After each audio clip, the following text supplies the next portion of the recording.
وہ صبح آفس جانے کی تیاری کر رہا تھا۔ بیگم نے بلز اتارنے کا یاد دلایا۔ لاسٹ ڈیٹ ہونے سے پہلے اتار دی۔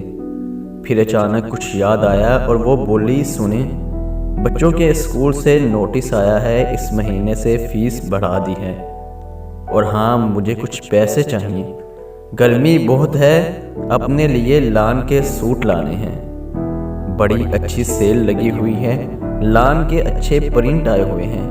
تھوڑی دیر وقفے کے بعد اسے پھر یاد آیا اور وہ بولی، شام کو جلدی گھر آئیے گا، امی کی طبیعت ٹھیک نہیں ہے، انہیں دیکھ کر آ جائیں گے، اور ہاں واپسی میں آٹا بھی لے آئیے گا، ختم ہو گیا ہے۔ پھر وہ آفس کے لیے نکل گیا۔ دن بھر آفس کے کام میں مگن، ہزار خیال اور فکر و فکرات لیے باس کی چک چک کے ساتھ دن گزر گیا۔ شام کو وہ جلدی گھر پہنچا۔ بیگم کے چلانے کی آوازیں کانوں میں ٹکرائی۔ وہ بچوں پر غصہ ہو رہی تھی اور کہہ رہی تھی، تمہارے باپ کو ہماری کوئی پرواہ نہیں اور نہ ہی محبت ہے، انہیں بس اپنا اور اپنے گھر والوں کا خیال ہے، ہماری تو کوئی فکر نہیں۔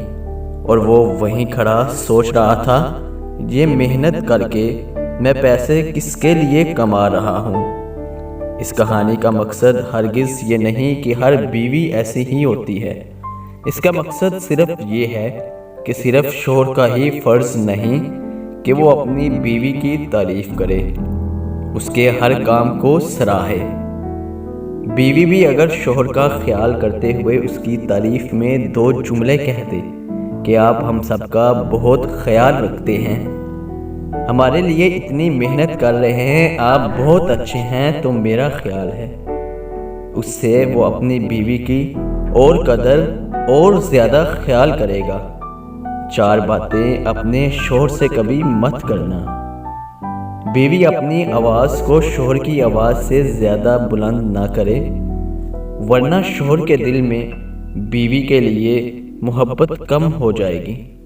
بیوی اپنے شوہر کے سامنے اس کے والدین اور بہن بھائیوں کی برائی ہرگز نہ کرے، ورنہ بیوی اپنے شوہر کے دل سے اپنا مقام ختم کر دیتی ہے، جس سے شوہر کے دل سے اس کی محبت ختم ہو جاتی ہے۔ شوہر اگر کسی جائز کام کرنے کا حکم دے تو بیوی ہرگز انکار نہ کرے اور اس کی ہر جائز بات پہ لبیک کہتے ہوئے عمل کرے۔ ان چند باتوں کی وجہ سے زندگی جنت بن جائے گی۔